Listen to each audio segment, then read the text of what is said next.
शांति। ओम शांति। आज बाबा की अव्यक्त मुरली रिवाइज कोर्स 24/2/98 94 to 98।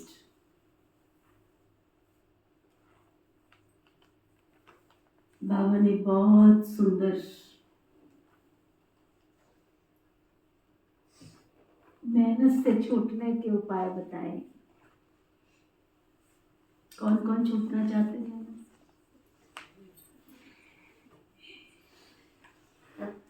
मेहनत से छूटना चाहते हैं तो उपाय करने पड़ेंगे ना। किसी ज्योतिषी के पास जाओ, किसी के पास जाओ, आपके ग्रह संकट कोई परिस्थिति आए तो वो टोटके बताते हैं। आप नहीं करो, नहीं छूटना चाहते तो मत करो। अगर छूटना चाहते हो तो टोटके करने तो पड़ेंगे ना। कोई आपको कहता है आपको हवन करना पड़ेगा, आप हवन करते हो। कोई कहता है आपको मछलियों को दाना डालना पड़ेगा, दाना डालते हो। कोई कहता है आपको मछलियों को आटा खिलाना है, आटा खिलाते हो। कोई कहता है वो से आपको दान करो, आप दान करते हो। करते हो कि नहीं करते? अगर जाते हो और छूटना चाहते हो संकटों से, परिस्थितियों से, तो उनके पास जाते हो या नहीं? हाँ? और वो उपाय भी करते हो। कोई कहता है आपको सुंदर पति चाहिए, 16 सोमवार रख लो। 16 सोमवार रख लेते हैं, व्रत कर लेते हैं। करते हैं या नहीं? कोई कहता है 21 संतोषी माँ के व्रत रखो, तुम्हारे घर में सुख संपत्ति सब कुछ आ जाएगा, वो भी कर लेते हैं। कोई कहता मंगलवार रख लो, मंगलवार कर लेते हैं। यही तो करते आए थे हम द्वापर युग से, और क्या कर रहे थे? किसी ने कुछ कहा। और अभी कौन से पक्के हैं इनमें से? आप जो बैठे हैं सब थोड़े पक्के बैठे हैं। कुछ ना कुछ हम करते रहते, लेकिन ज्योतिषियों का ज्योतिषी, पिताओं का पिता, माताओं की माता, टीचरों का भी टीचर, गुरुओं का भी गुरु, सतगुरु। इससे बड़े संबंध तो दुनिया में और कोई नहीं होते हैं। क्या होते हैं? और वो हमें कहता है तुम्हें मेहनत से छूटना है तो ये करो, ये करो, ये करो। तो हम उसमें क्या कहते हैं कपिल भाई? ये तो बड़ा मुश्किल है, नॉट पॉसिबल। ठीक है, मेरा काम है तुम्हें बताना, करोगे तो छूट जाओगे, नहीं तो दलदल में 63 जन्म से फंसे पड़े थे, अभी भी फंसे हो। भगवान को क्या चाहिए? उसने सतयुगी राजधानी स्थापन करनी है। छोटे थे तो एक कहावत सुनते थे, अगर सीधी उंगली से घी ना निकले तो जब धर्मराज के डंडे पड़ेंगे ना तो सब सुधर जाएंगे। जब परिस्थितियां आती हैं तो उसके बाद तो कुछ भी याद नहीं आता। उस समय तो मंदिर भी याद आता है, गुरुद्वारा भी याद आता है। फिर उस समय तो सर्दी भी नहीं लगती, उस समय गर्मी भी नहीं लगती, भूख भी नहीं लगती है, प्यास भी नहीं लगती है। फिर तो बस यहाँ से वहां से काम बन जाए। तो आज बाबा की मुरली में बहुत सरल उपाय बताए। और चेक करना अपने आप को। अव्यक्त मुरली माना थर्ड आई। साकार मुरली जो है वो हमारी पालना करती है, माँ की, प्यार की, गुरु की, शिक्षक की सारी शिक्षाएं देख करके सर्व संबंधों का रस पिलाती है साकार मुरली। रस पी के क्या होता है? ताकत आती है ना, एनर्जी लेवल बढ़ता है ना। लेकिन अव्यक्त मुरली हमारी थर्ड आई को खोलती है, ऑपरेशन करती है कि हम कहाँ खड़े हैं। भगवान के बने थे तो हम कहाँ खड़े हैं, कहाँ पहुंचे अभी तक, वो चेक कर। तो आज बाबा कह रहे बाप से, सेवा से और इस ब्राह्मण परिवार से मोहब्बत रखो। मोहब्बत चेक करो, इतना प्यार इस परिवार से है हमारा तो मेहनत से छूट जाएंगे, तो मेहनत से छूट जाएंगे। बाप से, सेवा से और इस ब्राह्मण परिवार से मोहब्बत रखो तो मेहनत से छूट जाएंगे। आज चारों ओर के बच्चे अपने बाप की जयंती मनाने के लिए आए।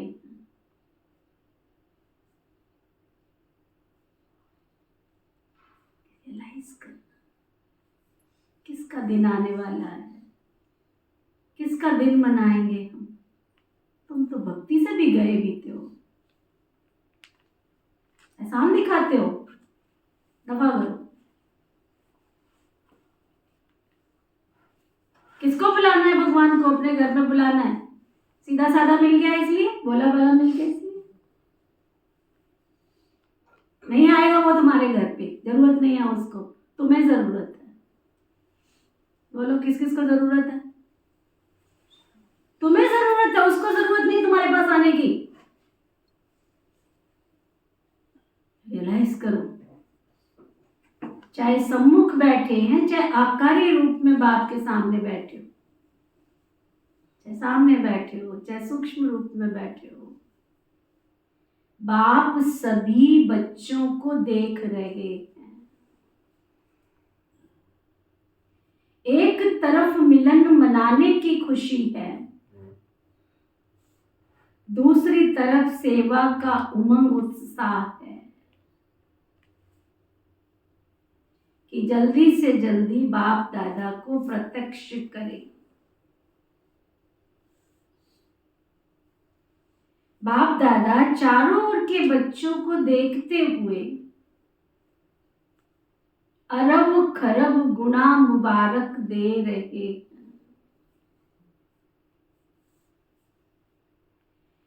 जैसे बच्चे बाप की जयंती मनाने के लिए कोने कोने से दूर दूर से आए हैं,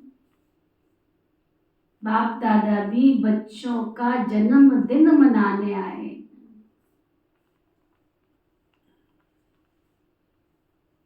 सबसे दूर देश वाला कौन है? बाप है या आप? आप कहेंगे हम तो बहुत दूर से आए हैं, लेकिन बाप कहते हैं मैं आपसे भी दूर देश से आया हूं, लेकिन आपको समय लगता है, बाप को समय नहीं लगता है। आपको समय लगता है, बाप को समय नहीं लगता। आप सबको प्लेन या ट्रेन लेनी पड़ती है, बाप को तो सिर्फ परम धाम से आए और रथ लेना पड़ता है। तो ऐसे नहीं कि सिर्फ आप बाप का मनाने आए हो, लेकिन बाप भी आदि साथी ब्राह्मण आत्माएं जन्म के साथी बच्चों का बर्थडे मनाने आए, क्योंकि बाप अकेला अवतरित नहीं होते, लेकिन ब्रह्मा ब्राह्मण बच्चों के साथ दिव्य जन्म लेते अर्थात अवतरित होते। सिवाय ब्राह्मणों के यज्ञ की रचना अकेला बाप तो नहीं कर सकता है ना। कौन पूछता था हमको? घर में कौन पूछने वाला बैठा है तुमको? पता तो लगे तुम्हें बुखार आ गया है। वैसे मम्मी जी डैडी जी जब तुम्हें खाने की जरूरत हो, तो पानी पीने की जरूरत हो, तुम्हें पलंग पे खाना देना पड़ जाए ना, 2 दिन 3 दिन 4 दिन, शामत आ जाती फिर मम्मी डैडी ओम शांति। बाबा के बच्चे फिर भी केयर करते हैं, ज्ञानियों की बात कर रही। कौन पूछता है? और बाबा ने हमको कहाँ से उठा के लाया? डस्टबिन में पड़े थे। बाबा कहते हैं ना, कई बार हम कहाँ पड़े थे? डस्टबिन में पड़े थे, है ना, कचरे की टोकरी में पड़े थे, कितनी गंदी दुनिया में पड़े थे, वहां से उठा कर ले आया हमारी झाड़ू पोछा करके, पहुंच पहुंच के। कितना सुंदर जीवन बनाया बाबा ने, कितने सुंदर फरिश्ते लगते हैं। एक बार मुझे याद है, मधुबन में राजीव गांधी जी आए हुए थे। ओम शांति भवन की सीढ़ियां कितनी सुंदर बनी हैं। मम्मी थी वहां पर। तेरा अच्छा अच्छा, है ना। तो जब सीढ़ी से सारी उतर रहे थे ना, कितने हंसों का ग्रुप नीचे, कितने हंस, ये तो हंसों की दुनिया है। बहुत प्रभावित हो गया है, बहुत प्रभावित। दो बातों से इतने प्रभावित हुए थे वो। एक स्टेज पर, है ना, निर्भय भाई जी की कुर्सी थोड़ी सी इधर से उधर थी, तो उन्होंने खुद उठा करके सेट किया उस कुर्सी को स्टेज पर। वो कहता है, इतनी बड़ी संस्था का इतना बड़ा चीफ, उसने ऑर्डर नहीं दिया इस कुर्सी को ठीक करो, ऑर्डर नहीं दिया। इतनी नम्रता, अकड़ किस बात की प्यारे। भक्ति में सुनते आए थे, अकड़ किस बात की प्यारे, जरा पे सब कुछ धरा रह जाए, इतना खुश। कहता, संस्था का इतना बड़ा चीफ, इतनी नम्रता, इतनी निर्माणता। बाबा कहते, लेकिन सिवाय ब्राह्मणों के यज्ञ की रचना अकेला बाप तो नहीं कर सकता। तो यज्ञ रचा ब्रह्मा द्वारा, ब्राह्मण रचे, तब आप सब पैदा हुए हो। तुम ऐसे ही नहीं आए हो, ब्रह्मा बाप ने सारे जीवन की कुर्बानी दी है। कभी एकांत में बैठ के सोचो, अगर ये ब्रह्मा न होता तो दादियां होती, और ये दादियां न होती तो ये दीदियां होती, और ये दीदियां नहीं होती तो तुम होते। हाँ, तुम होते। किस बात का गुमान कर रहे हो? किस बात का नशा कर रहे हो? ऐसे अपने आप से बातें करनी होती, फिर देखो कितना पुरुषार्थ में खुशी आती है। कितना नशा बाबा चढ़ा रहे सुबह ही सुबह। सिवाय ब्राह्मणों के यज्ञ की रचना अकेला बाप नहीं कर सकता। तो यज्ञ रचा ब्रह्मा द्वारा, ब्राह्मण रचे, तब तो आप पैदा हुए हो।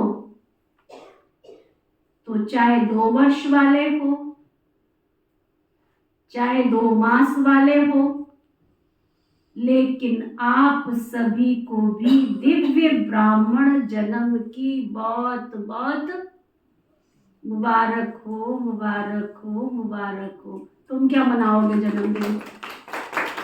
हाँ, तुम्हारा पहले ही मना देते हैं। तुम क्या मनाओगे? तुम क्या बुलाओगे उसको? आज वो सुबह ही उतर आया कि मैं तुम्हारा पहले ही मना देता हूँ, तुमको पहले ही मुबारक दे देता हूँ। जन्मदिन पे क्या करते? मुख मीठा करते हैं, तो मुख मीठा भी करा देगा, और क्या चाहिए होता है? बाबा कहते हैं, तो चाहे 2 वर्ष वाले हो, 2 मास वाले हो, लेकिन आप सभी को भी दिव्य ब्राह्मण जन्म की मुबारक है। कितना ये दिव्य जन्म श्रेष्ठ है तुम्हारा, सोचो जरा, विचार करो। बाप भी हरेक दिव्य जन्मधारी ब्राह्मण आत्माओं के भाग्य का सितारा चमकता हुआ देख हर्षित होते हैं, और सदा यही गीत गाते रहते हैं, वह हीरे तुल्य जीवन वाले ब्राह्मण बच्चे। वाह, हीरे तुल्य। वाह वाह हो ना, चेक करो, पूछो वाह वाह हो ना। बाप ने वाह वाह बच्चे बना दिया, ये अलौकिक जन्म बाप का भी बहुत न्यारा है। तो आप बच्चों का भी बहुत न्यारा और प्यारा है। ये एक ही जन्म है जिसका ऐसा जन्म व जयंती है जो और किसी का भी ऐसे जन्मदिन ना हुआ है और ना होना है। निराकार और फिर दिव्य जन्म और सभी आत्माओं का जन्म अपने अपने साकार शरीर में होता, लेकिन निराकार बाप का जन्म तो पर काया प्रवेश से होता है। सारे कल्प में ऐसा इस विधि से किसी का जन्म हुआ है। एक ही बाप का ऐसा न्यारा जन्मदिन होता है जिसको शिव जयंती के रूप में भगत भी मनाते आए। इसलिए इस दिव्य जन्म के महत्व को क्या आप जानते हो? इस दिव्य जन्म के महत्व को क्या आप जानते हो? भगत भी जानते नहीं हैं, लेकिन जो सुना है उसी प्रमाण ऊंचे ते ऊंचा समझते हुए सिर्फ मनाते हैं। अंदर जा रही है बात? वो जानते नहीं है तो भी कितने धूमधाम से मनाते हैं। जानते नहीं है, पहचानते नहीं है, फिर भी कितनी खुशियां मनाते हैं। प्रभात फेरी 1 महीना हो गया, शुरू भी हो चुकी है। किस लिए बुला रहे? भगवान जी आए थे उनके सपने में। हाँ, उन्होंने कहा था पकौड़ा खिलाओ, चाय खिलाओ। हाँ, 1-1 लाख, 1.5 लाख, 2-2 लाख रुपए खर्चा करते हैं एक प्रभात फेरी में। होता है कि नहीं होता? और तुम क्या कर रहे हो? बात करते हो। क्या जवाब? कितना खर्चा होता है तेरे प्रोग्राम में? प्रभात फेरी जितना खर्चा होता है? 1-1 लाख, 1.5 लाख, 2-2 लाख रुपए खर्चा करते। सुना प्रणीता बहन, हमारे यहाँ शाहबाद में बहुत सारी प्रभात फेरियां निकलती है। अभी शिवरात्रि की प्रभात फेरी 1 महीने पहले शुरू हो गई है। 2-2 महीने हो गई हैं, मतलब 2 महीने तक प्रभात फेरी चलेगी। शिव जयंती तक प्रभात फेरी चलेगी। बहुत बड़ा जलसा होता है यहाँ पे। और उसके बाद 3 दिन तक कभी सम्मेलन भी चलेगा। हाँ, और उसके बाद फिर भंडारा चलेगा पूरे शहर का मंदिर में। उसके बाद ये पूरी होगी, उसके बाद फिर देवी मंदिर वालों की शुरू हो जाती है। नवरात्रि देवी मंदिर वालों की शुरू हो जाती है। उनकी भी 2 महीने तक, आजकल सब मंदिरों की 1.5 महीना 2 महीने पहले शुरू हो जाती है। फिर वो पूरी होगी, फिर कृष्णा मंदिर वालों की, फिर दूसरी शुरू होगी, फिर तीसरी शुरू होगी। यहाँ सारे पूरा, और एक प्रभात फेरी में 1-1 लाख, 1.5 लाख, 2-2 लाख रुपए खर्चा होता है। जब उनको भगवान की बाबा वो क्लियर कर रहे हैं ना।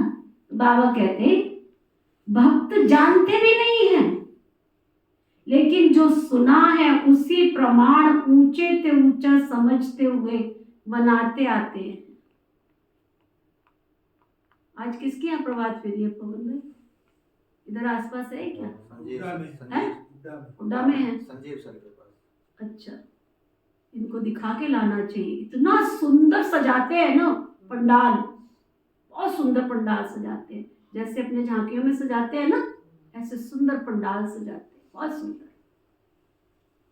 और माइक तो 4 बजे से बजना शुरू हो जाता, पता चलता उस शहर में प्रभात फेरी आने वाली है। पहुंच जाते, मतलब मंदिर से 3:30 बजे सब नहा धो के निकल जाते हैं। और 4 बजे तक, 4:15 बजे तक उनके घर तक पहुंचना होता है, जिसके यहाँ प्रभात फेरी होती है। और उसके बाद वहाँ पे गीत संगीत ये सब कुछ चलता है।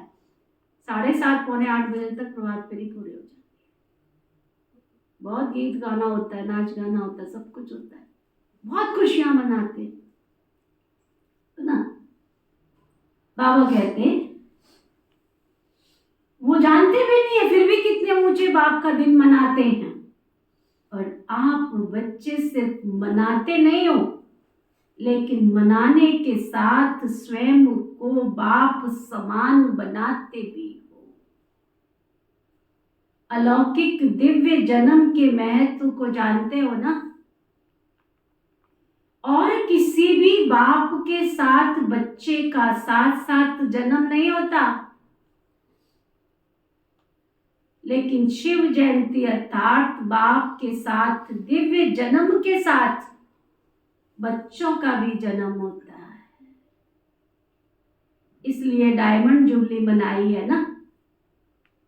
तो बाप के साथ बच्चों का भी दिव्य जन्म है। सिर्फ इस जयंती को हीरे तुल्य जयंती कहते हो, लेकिन हीरे तुल्य जयंती मनाते स्वयं भी हीरे तुल्य जीवन में आ जाते हो। इस रहस्य को सभी बच्चे अच्छी तरह से जानते भी हो और सुनाते भी रहते हो। खुद जानते भी हो और सबको सुनाते भी रहते हो। बाप दादा सब समाचार सुनते रहते हैं, कौन क्या कर रहा है, क्या नहीं कर रहा है, सब समाचार सुनते रहते हैं। बाप दादा देखते भी हैं कि बच्चे बाप के दिव्य जन्म का महत्व कितना उमंग उत्साह से मनाते रहते हैं।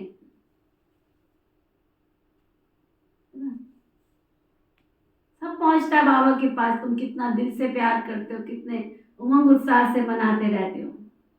बाप दादा चारों ओर के सेवाधारी बच्चों को हिम्मत के रिटर्न में फिर मदद भी दे देते हैं। हिम्मत रखोगे तो क्या राम कुमार, मदद भी मिल जाती है। तो देखो कहाँ सुषमा आई नहीं आज, कितनी खुश, बात मत पूछो। और पहली बार थोड़ी बनाया है, जिस दिन से बाबा के घर में आई है एक शिवरात्रि भी मिस नहीं हुई, एक शिवरात्रि भी मिस नहीं। सड़कें खराब थी, सड़कों को भी ठीक कर लिया, घर के आगे मिट्टी पड़ी उसको भी ठीक कर लिया, सब कुछ साक्षात। तुम क्या करोगे, भगवान सबको प्यार करने वाला है, हम और आप किसी को प्यार नहीं दे सकते। वो प्यार का सागर सिंधु है ना, वो सबको प्यार देता है, सबको प्यार देता है। बाबा कहते हैं बाप दादा चारों ओर के सेवाधारी बच्चों को हिम्मत के रिटर्न में फिर मदद भी कर देते हैं। मैंने तो एक बार मना ही कर दिया, तो मैंने कहा रहने दो, अभी जब ठीक हो जाएगा ना फिर कर लेंगे। कहती नहीं। तो बाबा देखो सारी बातें मुरली में कह देते, अपनी हिम्मत रखी तो हम और आप होते कौन है करने वाले। गीत सदियों से गीत बनाए, करन करावन हार करा राम कौन है करने वाले। बच्चों की हिम्मत और बाप की मदद। आप हिम्मत रखो, आप संकल्प करो, कैसे बाबा मदद करता है। आजकल बाप दादा के पास सभी बच्चों का एक ही स्नेह का संकल्प बार बार आता है कि अब बाप समान जल्दी से जल्दी बनना ही है। बाबा भी कहते हैं हे मीठे बच्चे, बनना ही है। अगर तुमको संकल्प है बनना है, तो बाबा भी क्या कहते हैं, बनना ही है। हरेक को दृढ़ संकल्प, दृढ़ निश्चय है ना, है दृढ़ निश्चय। बाबा पूछ रहे दृढ़ निश्चय है हरेक को। और भी अंडरलाइन कर दो, अगर दृढ़ निश्चय नहीं है तो आज अंडरलाइन करके उठना, हम नहीं बनेंगे तो कौन बनेगा? 10-10 साल, 20-20 साल, 15-15 साल बाबा के बच्चे बन गए तो बाबा क्या करेगा? जाओ यहाँ से, भाग जाओ, ये कहेगा? बाबा कहता हिम्मत रखो, कोई बात नहीं, जब जागो तभी सवेरा। बाबा तो प्यार करने आया है ना, प्यार का सिंधु। अंडरलाइन कर, हम नहीं बनेंगे तो और कौन बनेगा? हम ही थे, हम ही हैं और हम ही कलप कलप बनते रहेंगे। पक्का निश्चय है। डबल विदेशी भी शिव जयंती मनाने आए। अच्छा है, हाथ उठाओ डबल विदेशी। आज हमारी भी क्लास में डबल विदेशी बैठे। बाबा कहते बाप दादा देख रहे हैं डबल विदेशियों को सबसे ज्यादा। यही उमंग उत्साह है कि कोई भी विश्व का कोना रह ना जाए, कोई भी विश्व का कोना रह ना जाए। क्या सुन रही है रमा? मुरली जा रही है अंदर? बाबा दिख रहा है अंदर? अंदर की आंख से दिख रहा है? ना जी, हम नहीं कर सकते। ना जी, ना करो, खाओ धक्के। भगवान तो तुम्हें वर्षा देने आया है, लेना है ले लो, नहीं लेना मत लो। उसकी जो आज्ञा माने वो आवे सीना ताने। दुनिया में सुनते आए थे, छोड़े थे, जो उसकी आज्ञा माने वो आए सीना ताने। 56 इंची का सीना तो उसी का चौड़ा होगा ना जो उसका कहना मानेगा। नहीं तो धर्म के धक्के खाते रहो। भगवान की आज्ञा मानोगे। अभी मैं मिली नहीं हूँ प्रशांत भाई से, आप देखो कुमार जीवन हो तो ऐसा हो। पूरा नशा मुक्ति अभियान में पूरा 15-15 दिन, 20-20 दिन, महीना बाहर रह के सेवा करते हैं। जीवन सफल हो ना। बाबा के बच्चे बने हैं तो हमारा जीवन सफल हो ना। तो बाबा कहते हैं डबल विदेशियों को भी सबसे ज्यादा यही उमंग उत्साह है कि विश्व का कोई भी कोना रह ना जाए। भारत को तो काफी समय से सेवा के लिए मिला है। भारत ने भी गांव-गांव में संदेश तो दिया है ना।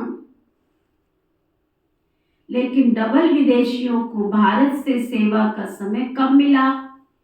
फिर भी उमंग उत्साह के कारण बाप दादा के सामने सेवा का सबूत अच्छा लाया है और लाते रहेंगे। आशीर्वाद लेनी है तो कुछ करोगे तो मिलेगा ना। बाबा सब ठीक कर दे। क्यों ठीक कर दे? तुमने क्या काम किया उसका जो ठीक कर दे? करेगा, करने ही तो आया है, पर तुम कुछ उसकी भी तो मानो। हाँ, तो बाबा कहते फिर भी सबूत अच्छा लाया और लाते रहेंगे। भारत में वर्तमान समय वर्गीकरण की सेवाएं आरंभ हुई है। उसके कारण भी सभी वर्गों को संदेश मिलना सहज हो गया, क्योंकि हर वर्ग अपने वर्ग में आगे बढ़ना चाहते हैं। तो ये वर्गीकरण की इन्वेंशन बहुत अच्छी है। इससे भारत की सेवा में भी विशेष आत्माओं का आना अच्छी रौनक लग जाती है। अच्छा लगता है ना। वर्गीकरण की सेवा अच्छी लगती है क्या? विदेश वाले भी अपने अच्छे अच्छे ग्रुप ले आते हैं, रिट्रीट कराते हैं। तरीका बहुत अच्छा रखा है। जैसे भारत में वर्गीकरण से सेवा में चांस मिला, वैसे इन्हों की भी ये विधि बहुत अच्छी है। बाप दादा को दोनों तरह की सेवा पसंद है, अच्छा है। जगदीश बच्चे ने इन्वेंशन अच्छी निकाली है। और विदेश में रिट्रीट डायलॉग किसने शुरू किया? सभी ने मिलजुल कर, भारत में भी मिलजुल कर तो किया है, फिर भी निमित्त बने हैं ना। अच्छा है, हर एक को अपने हमजिन्स के संगठन में अच्छा लगता है, तो दोनों तरफ की सेवा में अनेक आत्माओं को समीप लाने का चांस मिलता है। रिजल्ट अच्छी लगती है ना, रिट्रीट की रिजल्ट अच्छी रही क्या, और वर्गीकरण की रिजल्ट भी अच्छी है क्या। देश विदेश कोई ना कोई विशेष इन्वेंशन करते रहते हैं और करते रहेंगे। चाहे भारत में चाहे विदेश में सेवा का उमंग बहुत अच्छा है।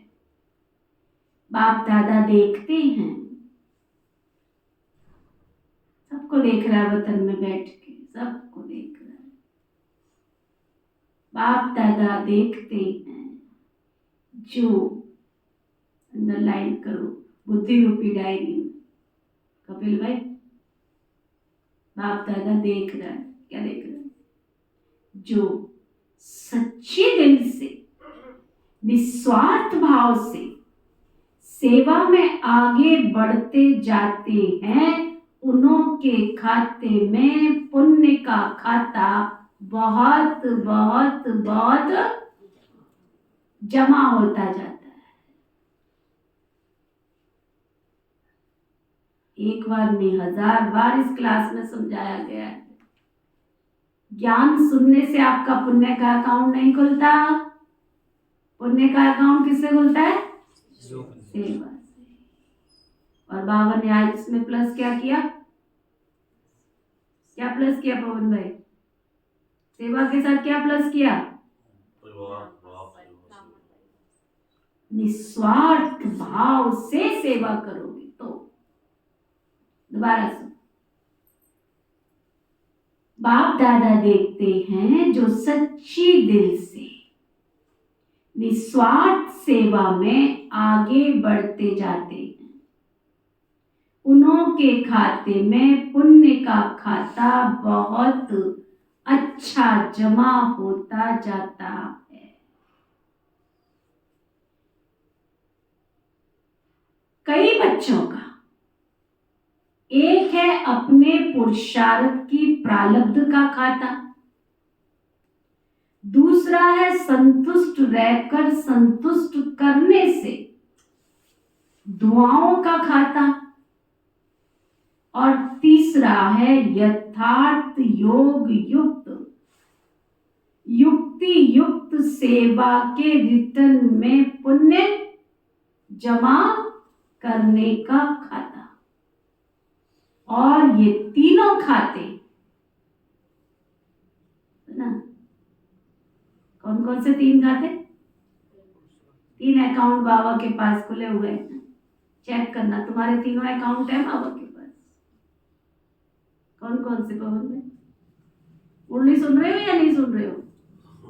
ध्यान कहाँ पे है? 3 खाते कौन से बताए बाबा ने? कहीं ध्यान दूसरी जगह भटक रहा है। 3 खाते कौन से बताए राम कुमार?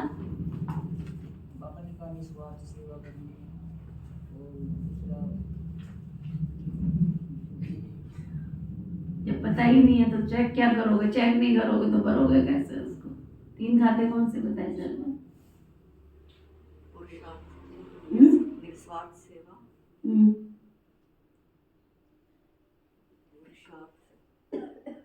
कमाल हो गई वैसे। अभी अभी 3 खाते बाबा ने बताए ना, कौन कौन से कपिल में? पुरुषार्थ करने का, संतुष्ट रहने का, योग युक्त योग युक्ति युक्त। ताली बजाओ, अटेंशन से बोलिए। पहला खाता सेल्फ पुरुषार्थ, स्व पुरुषार्थ के द्वारा। स्व पुरुषार्थ क्या होता है? मैंने अमृत वेला बहुत अच्छा किया, मेरी धारणाएं बहुत अच्छी है, मेरी अन्न शुद्धि बहुत अच्छी है, समझा?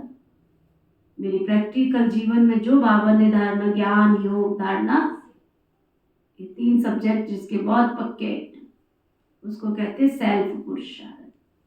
दूसरा संतुष्ट, जो ब्राह्मण परिवार है, लौकिक है अलौकिक है, बाबा 3 सर्टिफिकेट कहता है ना, तो तो खुद भी संतुष्ट रहना और दूसरों को भी संतुष्ट करके दुआओं का खाता जमा करना। और तीसरा, निस्वार्थ भाव से की हुई सेवा का अकाउंट जमा करना। तो बाबा तो तीनों खाते चेक करते रहते हैं, तो आप देखो कौन से खाते। ये तीनों खाते बाप दादा हरेक पुरुषार्थी को हरेक के देखते रहते हैं। अगर कोई का तीनों खाते में जमा होता है तो उसकी सहज निशानी है, वह सदा सहज पुरुषार्थी अपने को अनुभव करते हैं और दूसरों को भी उस आत्मा से सहज पुरुषार्थ की स्वतः ही प्रेरणा मिलती है। वह सहज पुरुषार्थ का सिंबल है ना, मेहनत नहीं करनी पड़ती है। बाप से, सेवा से और सर्व परिवार से मोहब्बत है तो तीनों प्रकार की मोहब्बत मेहनत से छुड़ा देती है। बाप दादा सभी बच्चों से यही श्रेष्ठ आशा रखते हैं कि सभी बच्चे सहज पुरुषार्थी सदा रहो। 63 जन्म भक्ति में उलझनों में भटकने की मेहनत की है, अब यह एक ही जन्म है मेहनत से छूटने का। 63 जन्म हमने धक्के खाए थे, धर्म के धक्के, पता नहीं कितने धक्के खाए थे। मैं आपको अपनी अनुभव की बात बताऊं ना, मैं जब राजाओं की हिस्ट्री, हमारे हिस्ट्री का सब्जेक्ट होता था ना, जब स्कूल में पढ़ते थे, आप लोगों ने भी पढ़ी है हिस्ट्री की नहीं? जो हमको पढ़ाया जाता था अकबर है, बीरू, पता नहीं क्या क्या कहानियां पढ़ाते थे। तो उसमें ना वो आता था, इतनी दासियां थी, उनको ऐसे करते थे, उनको वैसे करते थे। फिर अंग्रेजों का हमने इतिहास पढ़ा, इतना उनको मारते थे, पीटते थे, लेबर वर्क करवाते थे, इतना सब कुछ कष्ट वाली जीवन है ना। तो मैं अपने आप से बातें करती थी, पूछती थी अपने आप से कि वो कौन सी आत्माएं होंगी जिन्होंने इतने कष्ट सहन किए, राजाओं के दरबार में 24 घंटे काम ही करे जाना। और एक चीज और मैं सोचती थी कि किसी राजा की शादी होती थी, किसी राजकुमारी की शादी होती थी, तो उनको उनके दहेज में दासियां मिलती थी। फिर मैंने किसी से पूछा, ये बताओ कि जो दासियां मिलती हैं उनकी शादी नहीं होती है? क्योंकि वो तो सदा ही दासियां रहेंगी, वो तो सदा ही दास दासी रहेंगे। उन्होंने बोला कि नहीं, वो जो दहेज में मिल गए उसकी शादी नहीं होती, उनको तो सारा दिन राजकुमारी की सेवा में रहना है, राजमहल की सेवा में रहना है, उनको अपनी गृहस्थी थोड़ी चलानी है। कितनी बड़ी यातना है, कितना बड़ा। तो एक बार उषा दीदी ने क्लास कराया था, बहुत अच्छा। किसी ने उनसे प्रश्न पूछा कि ये सब जो मेरे प्रश्न होते थे वो छोटेपन के थे जब मैंने हिस्ट्री पढ़ी, और जब उषा बहन जी की मैंने क्लास सुनी ना, उसका उत्तर मुझे तब जाके मिला कि कलयुग के अंत में जब शिव बाबा आते हैं ना, और शिव बाबा आके हमको क्या करते हैं, कर्म, अकर्म, पुण्य कर्म, पाप कर्म, श्रेष्ठ कर्म की विधि बताते हैं कि पुण्य कर्म कैसे होंगे, पाप कर्म कैसे होंगे। तो उसको हमें पता है कि ये पुण्य कर्म है, ये पाप कर्म है, तो उससे छूटना पड़ता है। तो इस संगम युग पर बाबा के जो बच्चे, ध्यान देना, बहुत गहरी बात थी, और कई दिनों तक मेरी बुद्धि पे ना वो घूमती रही क्लास, घूमती क्या, अभी भी घूमती है।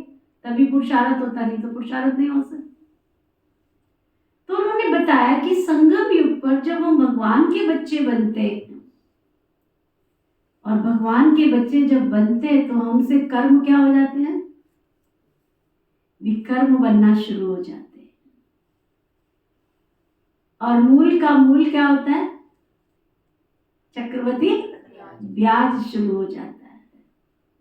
जैसे हम बैंक में एफडी जमा करते हैं ना, मैं हाथ नहीं उठवाऊंगी किस किसने एफडी बना के रखी है, छोटी मोटी सब बनाते हैं और सबको पता है। एफडी जब पूरी होती है और आप उसको तोड़ते नहीं हो तो उसके ऊपर फिर क्या होता है, फिर उसके ऊपर ब्याज शुरू हो जाती है।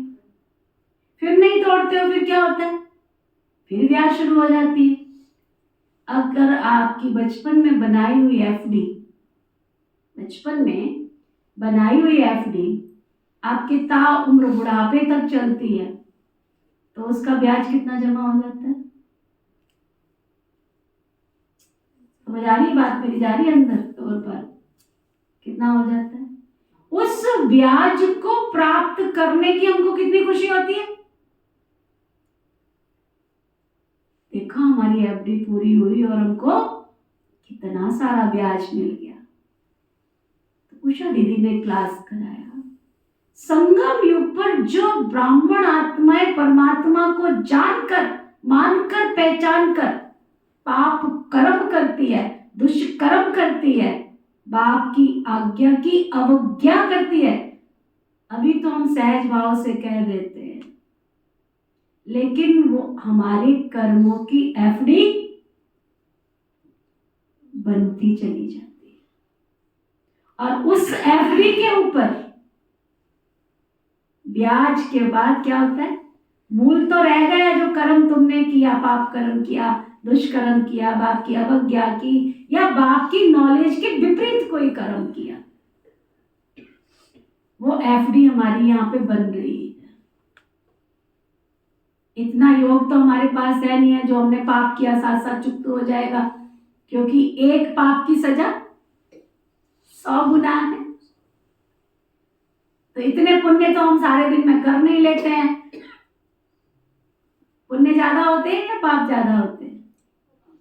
तो पुण्य और पाप की परिभाषा बताए कि जो कर्म बिना शिव बाबा की याद में होता है वो सब किस में जाता है, पाप के खाते में।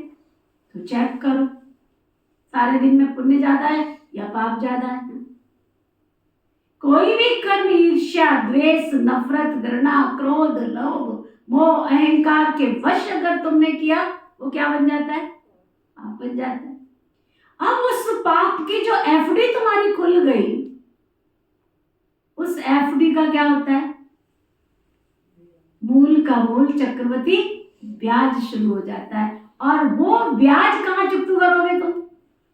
वो द्वापर युग में आकर राजाओं के साथ जो दास दासियां, नौकर चाकर, जो सजाए जो हम देखते हैं, उस सजाए उनको भोगनी पड़ती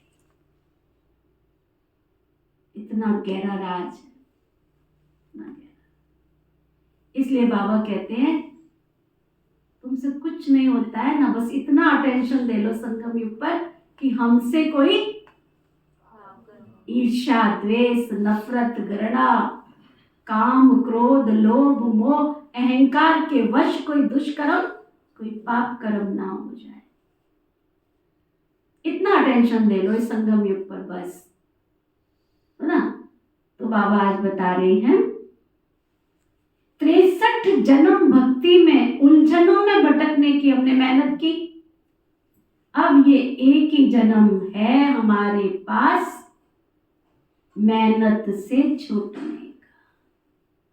अगर बहुत काल से मेहनत करते रहेंगे तो ये संगम युग का वरदान मोहब्बत से सहज पुरुषार्थी कब बनेंगे। युग समाप्त तो वरदान भी समाप्त। तो सदा इस वरदान को जल्दी से जल्दी ले लो।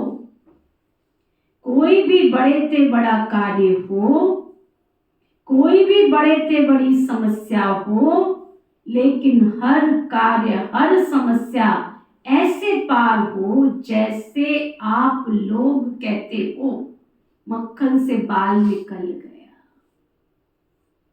कई बच्चों का थोड़ा थोड़ा बाप दादा खेल देखकर हर्षाते रहते हैं। बच्चों को देखकर भी बाबा को रहम भी बहुत आता है। जब कोई समस्या या कोई बड़ा कार्य सामने आता है तो कभी कभी बच्चों के चेहरे पर थोड़ा सा समस्या व कार्य की लहर दिखाई देती है, थोड़ा सा चेहरा बदल जाता है। फिर अगर कोई कहते क्या हुआ तो क्या कहते हैं, काम ही बहुत है ना। विघ्न विनाशक के आगे विघ्न ना आवे तो विघ्न विनाशक टाइटल कैसे गाया जाएगा। थोड़ा सा चेहरे पर थकावट या थोड़ा सा मूड बदलने के चिन्ह नहीं आने चाहिए। क्यों? आपके जड़ चित्र जो आधा कल्प पूजे जाएंगे उसमें कभी थोड़ा सा भी थकावट या मूड बदलने के चिन्ह दिखाई देते हैं क्या? जब आपके जड़ चित्र सदा मुस्कुराते रहते हैं तो ये किसके चित्र हैं? आपके ही है ना। तो चैतन्य का ही यादगार चित्र है, इसलिए थोड़ा सा भी थकावट व जिसको कहते हैं ना चिड़चिड़ापन, वो नहीं आना चाहिए। अगर चिड़चिड़ेपन में किसी के आगे जाएंगे तो सोचेंगे अच्छा, सदा मुस्कुराता चेहरा बाप दादा को और सभी को पसंद आता है, तो आपके जड़ चित्रों के पास तो भगत बहुत उमंग उत्साह से आते हैं, और चैतन्य में कोई भारी हो जाए तो अच्छा लगता है क्या? अभी बाप दादा सभी बच्चों के चेहरे पर सदा फरिश्ता रूप। मुझे महीने से ज्यादा हो गया समझाते समझाते, आपकी चलन आपका चेहरा रॉयल्टी वाला तो बना लो। चंचलता आपके शरीर से शोभायमान नहीं होती है, उद्दंडता आपके शरीर से शोभायमान नहीं होती है। शालीनता दिव्यता, हम भगवान के बच्चे हैं, हम कोई साधारण बच्चे नहीं हैं। देख रही है दुनिया तुमको सारी, तुम पर बड़ी जिम्मेदारी। इस शरीर की और कर्म इंद्रियों की चंचलता, हंसना अलग चीज है, मुस्कुराना अलग चीज है। मेरे किसी अंग से अगर कोई चंचलता दिखती है ना, बाबा को वो चंचलता पसंद नहीं, चंचलता पसंद नहीं। हमें याद है पांडव भवन में जब दादी प्रकाश मणि जी थे ना, हम बिना आज्ञा के पांडव भवन की चार दीवारी से बाहर नहीं जा सकते। एक बार मुझे याद है, क्योंकि मैं तो बहुत सब दादियों की लाडली बहुत थी, बहुत, और दादियों को मेरे में किसी भी प्रकार की कमी अच्छी नहीं लगती थी। जब वो मुझे कहते थे दादी मुझे बोलती, सबको नहीं बोलती। मुझे याद है मुझे घूमने का फिरने का बहुत शौक था, और दादी जी का खाने का टाइम होता था दोपहर का 2 बजे का, 1 और 2 के बीच में दादियाँ खाना खाती, और 2-2:30 बजे खाना खा के वो 3 बजे तक बाहर अपने रूम से आके चक्कर लगा के 3 बजे रेस्ट पर जाते, 2:30-3 के बीच में। तो कुछ बहनें थी हमारे साथ कुमारियां, वैसे तो मैं ऐसा कभी करती नहीं थी, लेकिन संग दोष में आ गई, चलो आज घूमने चलते हैं। चलते, खाना खा के फटाफट हम निकल गए, लेकिन डर था अंदर की, बता के नहीं आए। आदत बचपन से ही थी, घर से भी निकलते थे तो माँ को 10 बार बताते थे मैं जा रही हूँ, मैं जा रही हूँ, मैं जा रही हूँ। दादियों को भी बता के निकलते थे। उस दिन निकल गए बिना बताए, संग दोष में जो आ गए। जैसे ही हम पांडव भवन में घुसे और सामने से बड़े दीदी भी होते थे, उसमें देखा आपने बड़े दीदी को? नहीं देखा। बड़े दीदी होते थे, दीदी मनमोहिनी जी होते थे दोनों, और साथ में उनकी ब्राह्मणी दीदी मोहिनी दीदी और मुन्नी दीदी, और साथ में भी होते, क्योंकि डाइनिंग पे दादियाँ कभी अकेले खाना नहीं खाती थी, दीदी भी होती थी, दादी भी होती थी, फिर साथ में किसी ना किसी को रोज चांस मिलता था दादी के साथ खाने का, सारा ग्रुप। जैसे दादी का इधर से निकलना हुआ, हमारा उधर से निकलना हुआ। दादी कहती है बालकी, ओके, देख के हमको तो पसीना पसीना हो गया, डर इतना। इधर से रास्ता कौन सा है? इधर से रास्ता कौन सा है? वो दिन है कि आज का दिन हमने गांठ बांध ली। मुझे इस चार दीवारी से बिना आज्ञा के बाहर नहीं जाना। और आप यकीन करो, और जो मेरे साथ मधुबन जाते हैं, कभी आपने मुझे बाजारों में घूमते देखा?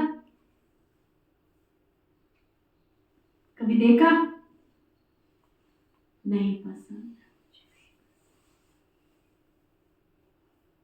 दादी प्रकाश मणि जी कहते थे, बाजार में बाहर ये बीके नहीं बैठे हैं, तुमको जो खरीदना अंदर से ले लो, जो सेवा चाहिए, जो सौगात चाहिए अंदर से ले लो। आजकल भाई बहन क्या करते हैं?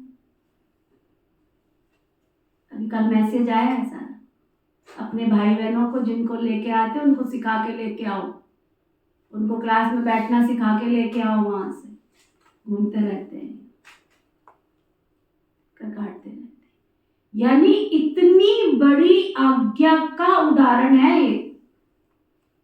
हम इस यज्ञ में आए, भगवान तो परम धाम में बैठा है, लेकिन मास्टर भगवान अपनी मूर्तियां उसने बैठा के रखी हुई हैं।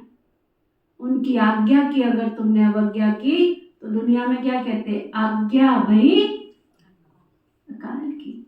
अगर तुमने उस आज्ञा को तोड़ा तो किसकी आज्ञा को तोड़ा? वो दिन लास्ट था, मेरी लाइफ का लास्ट। तो बाबा कह रहे हैं, बात कहां से शुरू हुई? आपका चेहरा दिव्यमान होना चाहिए, दिव्यता झलकनी चाहिए। आप योगी हो, आप तपस्वी हो। सुना? बाबा कहते, अभी बाप दादा सभी के चेहरे पर सदा फरिश्ता रूप, वरदानी रूप, दाता रूप, रहम दिल, अथक सहज योगी व सहज पुरुषार्थी का रूप देखना चाहते हैं। ये नहीं कहो बात ही ऐसी थी ना, कैसी भी बात हो, लेकिन रूप मुस्कुराता हुआ, शीतल, गंभीर और रमणीयता दोनों के बैलेंस का हो। कोई भी अचानक आ जाए और आप समस्या के कारण व कार्य के कारण सहज पुरुषार्थी रूप में नहीं, तो क्या देखेगा कोई? आपका चित्र तो वही ले जाएगा ना। कोई भी समय आपके, कोई भी, चाहे किसी को भी, चाहे 1 मास का हो, चाहे 2 मास का हो, अचानक भी आपके फेस का चित्र निकाले तो कैमरे वाला ये ना कहे स्माइल प्लीज, फोटो निकल रहा है। बाबा कहता तुम्हारा तो 24 घंटे बतन में बाबा फोटो निकालता रहता है। तो फेस का चित्र निकाले तो ऐसा चित्र हो जो सुनाया, दाता बनो, लेवता नहीं। क्या बनो? लेवता नहीं, क्या बनो? देवता बनो, देवता। सुना? देवता बनो। कोई कुछ भी दे, अच्छा दे व बुरा भी दे, लेकिन आप बड़े ते बड़े बाप के बच्चे, बड़ी दिल वाले हो ना। अगर बुरा भी दे दिया तो बड़ी दिल से बुरे को अपने में स्वीकार न कर दाता बन, आप उसको सहयोग दो, स्नेह दो, शक्ति दो, कोई ना कोई गुण अपनी स्थिति द्वारा गिफ्ट में दे दो। इतनी बड़ी दिल वाले, बड़े ते बड़े बाप के बच्चे हो तो रहम करो, दिल से उस आत्मा के प्रति और एक्स्ट्रा स्नेह इमर्ज करो, जिस स्नेह की शक्ति से वो स्वयं परिवर्तित हो जाए। ऐसे बड़े दिल वाले हो या छोटे दिल वाले हो, समाने की शक्ति है क्या? समा लो। सागर में कितना किचड़ा डालते हैं, डालने वाले को वो किचड़े के बदले किचड़ा नहीं देता। आप तो ज्ञान के सागर, शक्तियों के सागर के बच्चे, मास्टर हो ना। तो सुना बाप दादा क्या देखना चाहते हैं? मेजॉरिटी बच्चों ने लक्ष्य रखा है, इस वर्ष में परिवर्तन करना ही है। करेंगे, सोचेंगे नहीं, करना ही है, करना ही है, या वहां जाकर सोचेंगे? जो समझते हैं करना ही है वो एक हाथ की ताली बजाओ। सभी ने हाथ हिलाया, बहुत अच्छा। सिर्फ ये हाथ नहीं उठाना, मन से दृढ़ संकल्प का हाथ उठाना। ये हाथ तो बहुत सहज है। मन से दृढ़ संकल्प का हाथ सदा सफलता स्वरूप बनाता है। जो सोचा वो तो होना ही है। सोचेंगे तो पॉजिटिव ना, नेगेटिव तो सोचना ही नहीं है। नेगेटिव सोचने का सदा के लिए रास्ता बंद करना आता है या खुल जाता है।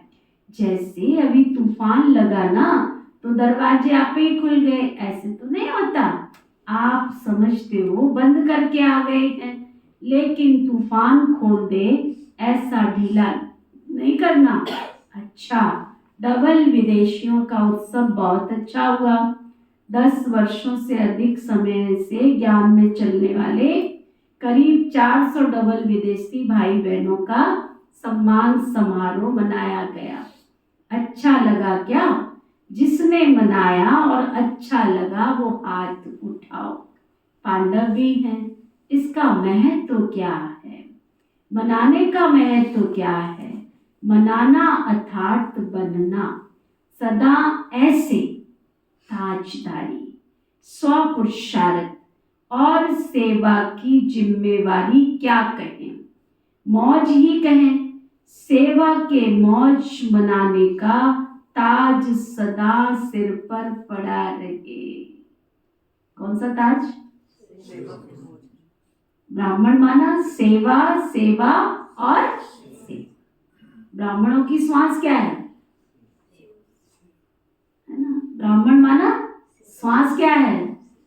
वही ब्राह्मण सदा चलता रह सकता है जो क्या करेगा? सेवा, सेवा और सेवा। बाबा कहते तो गोल्डन चुन्नी भी सबने पहनी, बहुत अच्छा। तो गोल्डन चुन्नी किस लिए बनाई है? सदा गोल्डन एज स्थिति, सिल्वर नहीं गोल्डन। और फिर दो हार भी पहने थे। सब देखता रहता है वतन में कितने हार पहने थे। तो 2 हार कौन से पहनेंगे?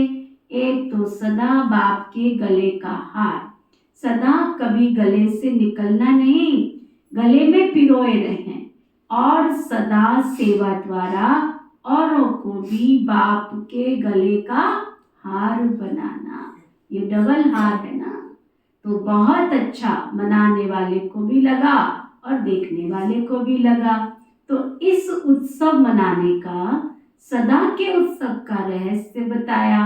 और साथ साथ ये भी मनाना अर्थात उमंग उत्साह बढ़ाना।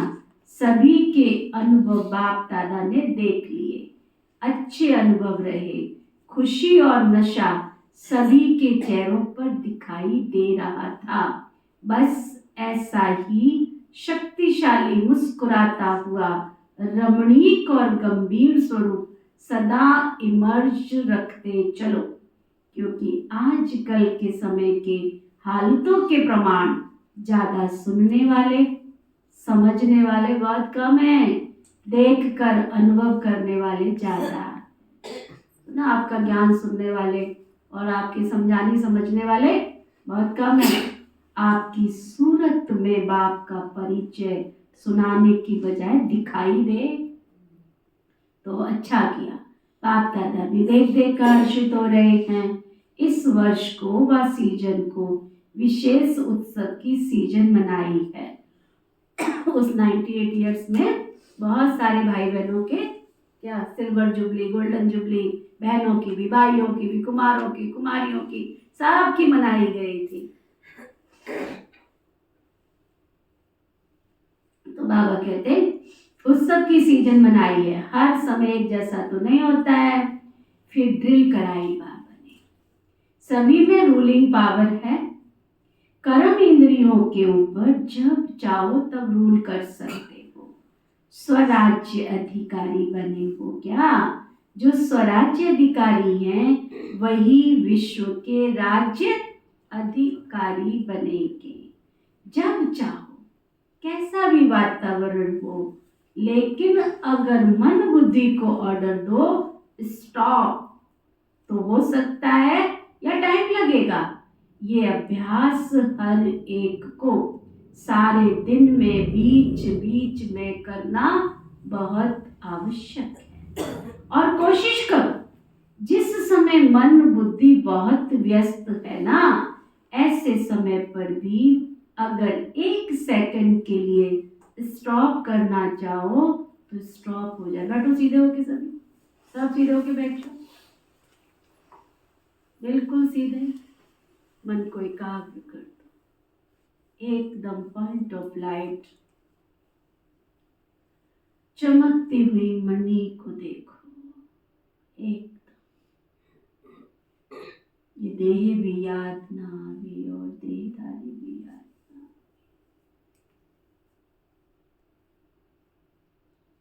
मेरे इस साकारी शरीर के चारों ओर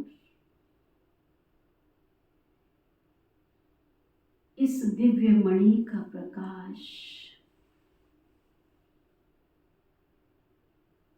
धीरे धीरे चारों तरफ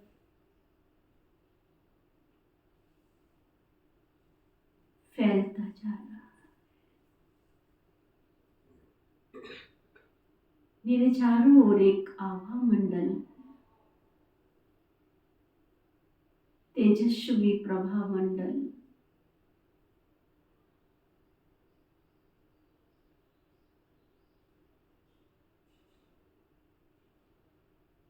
प्रकाश का एक ऑरा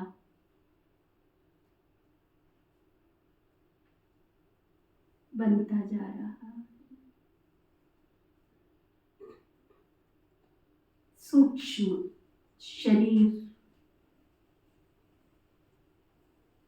मेरा सशक्त और शक्तिशाली बनता जा रहा है। इस सूक्ष्म शरीर के साथ मैं आत्मा अपना फरिश्ता स्वरूप धारण करती जा रही हूँ।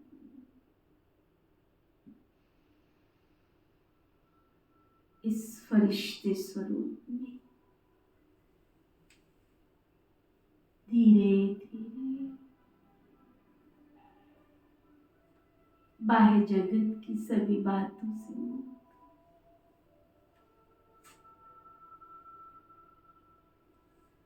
इस आवाज की दुनिया से दूर एक ऐसे दिव्य लोक की तरफ मैं फरिश्ता बादलों से पार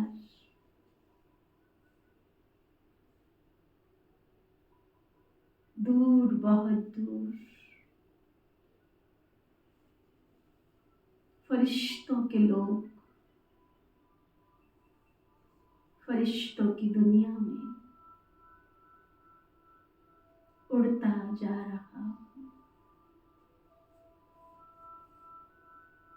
जहाँ चारों ओर फरिश्ते ही फरिश्ते इन फरिश्तों की महफिल में फरिश्तों का बादशाह प्यारा बाबा बाहें फैलाकर आवाहन कर रहे हैं। आओ मेरे मीठे बच्चे, आओ आओ मेरे लाडले बच्चे, आओ। मैं फरिश्ता धीरे धीरे फरिश्तों के बादशाह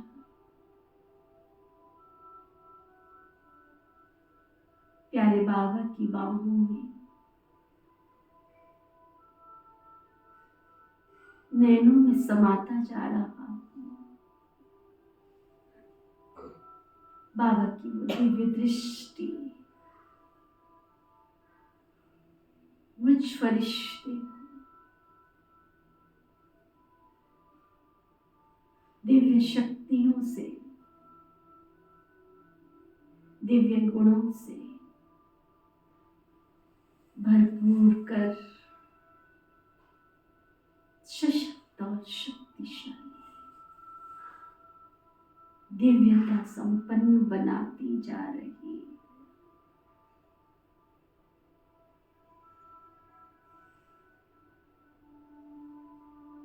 मैं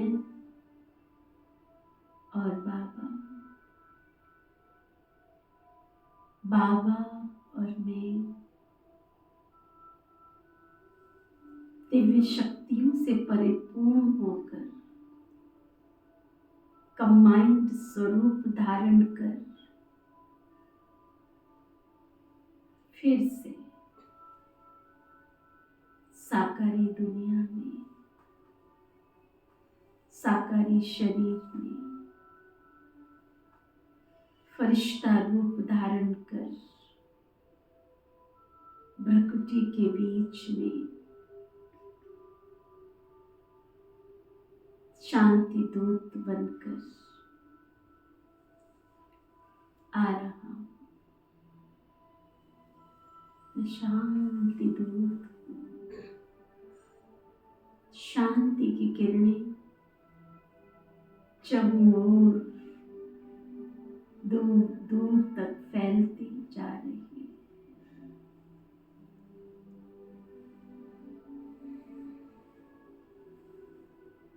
मेरी कर्म इंद्रियों का मालिक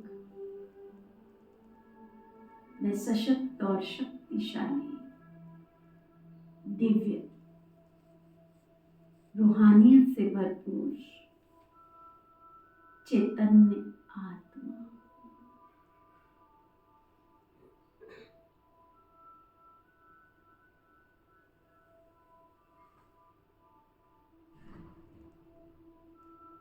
ओम शांति।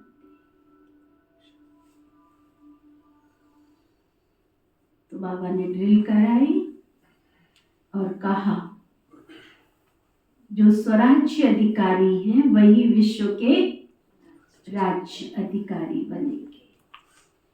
जब चाहो कैसा भी वायुमंडल हो, लेकिन अगर मन बुद्धि को ऑर्डर दो स्टॉप तो हो सकता है, यह टाइम लगेगा। यह अभ्यास हर एक को सारे दिन में बीच बीच में करना आवश्यक है। और कोशिश करो जिस समय मन बुद्धि बहुत व्यस्त हो ना, ऐसे समय पर भी अगर 1 सेकंड के लिए स्टॉप करने चाहो तो हो सकता है क्या? तो सोचो, स्टॉप और स्टॉप होने में 3 मिनट 5 मिनट लग गया तो यह अभ्यास अंत में बहुत काम में आएगा। इसी आधार पर पास विद ऑनर बन सकेंगे। पेपर तो 1 सेकंड का ही होगा, 1 सेकंड का होगा कि सारे जीवन तुमने तपस्या क्या की। 1 सेकंड, यस नो, हाँ जी ना जी, सुना? अच्छा, अब बाबा याद प्यार दे रहे हैं पूरे मुरली का सार। सदा दिल के उमंग उत्साह का उत्सव मनाने वाले स्नेही आत्माएं, सदा हीरे तुल्य जीवन का अनुभव करने वाले, अनुभव के अथॉरिटी वाले विशेष आत्माएं, सदा अपने सूरत से बाप का परिचय देने वाले, बाप को प्रत्यक्ष करने वाले सेवाधारी आत्माएं, सदा गंभीर और रमणीक। गंभीर कब बना, रमणीक कब बना?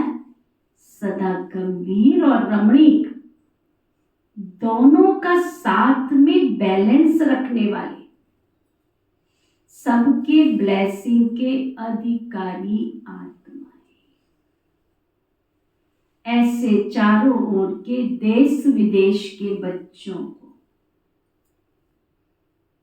शिवरात्रि की बहुत बहुत मुबारक हो, मुबारक हो, मुबारक हो। ना तुम क्या मुबारक दोगे? तुम तो अभी सोच ही रहे हो, हाँ जी और ना जी का चक्कर काट रहे हो। कभी हाँ जी करते हो, कभी ना जी करते हो।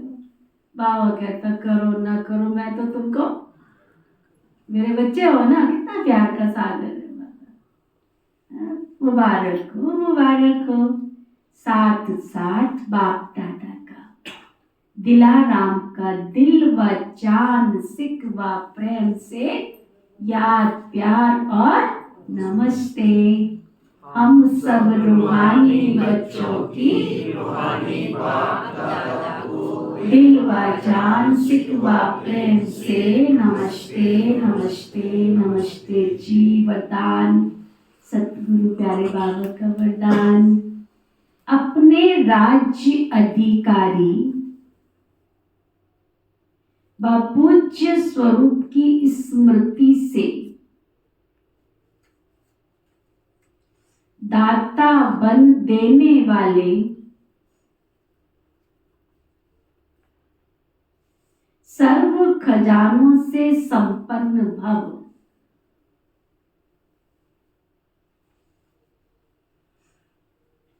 क्या वरदान दिया बाबा ने? अपने राज्य अधिकारी व पूज्य स्वरूप की स्मृति से दाता बन देने वाले सर्व खजानों से संपन्न भव। सदा इसी स्मृति में रहो कि मैं पूज्य आत्मा औरों को देने वाली दाता हूं, लेवता नहीं देवता हूं। जैसे बाप ने आप सबको आप ही दिया है, ऐसे आप भी मास्टर दाता बन सबको देते चलो। मांगो नहीं, अपने राज्य अधिकारी व पूज्य स्वरूप की स्मृति में रखो।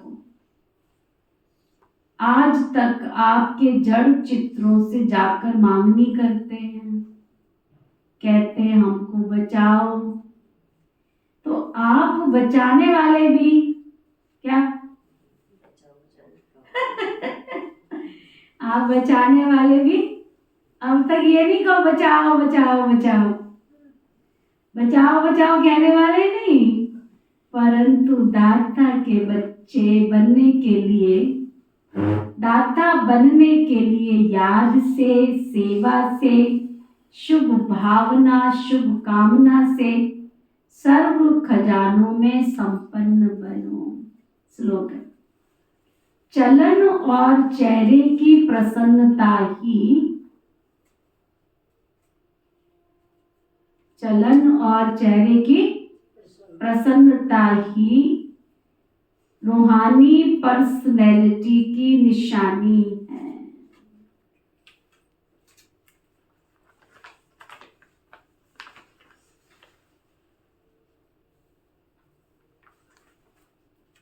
आज का अव्यक्ति इशारा, मधुरता की सौगात सदा साथ रखना, सदा मीठा रहना और मीठा बनाना। जैसे मकर संक्रांति के यादगार में तिल के साथ मीठा मिलाकर खाते हैं ना, एक एक दाना तिल का कौन खाता है? आप थोड़ा तिल पट्टी बनाते, तिल गजक बनाते, तिल के लड्डू बनाते हैं, तो तिल किसकी निशानी है? आत्मा की। और मीठा किसकी निशानी है? मधुरता की। तो हम आत्माओं को बाबा आज क्या कह रहे हैं? ये भी संगठन की शक्ति की निशानी है। तिल आत्मा के बिंदु स्वरूप का और मिठाई मधुरता का। तो जब आप आत्मिक स्थिति में स्थित रहकर मधुरता की मिठाई खाते और खिलाते हो, तो संगठन भी एक हो जाता है। ओम शांति।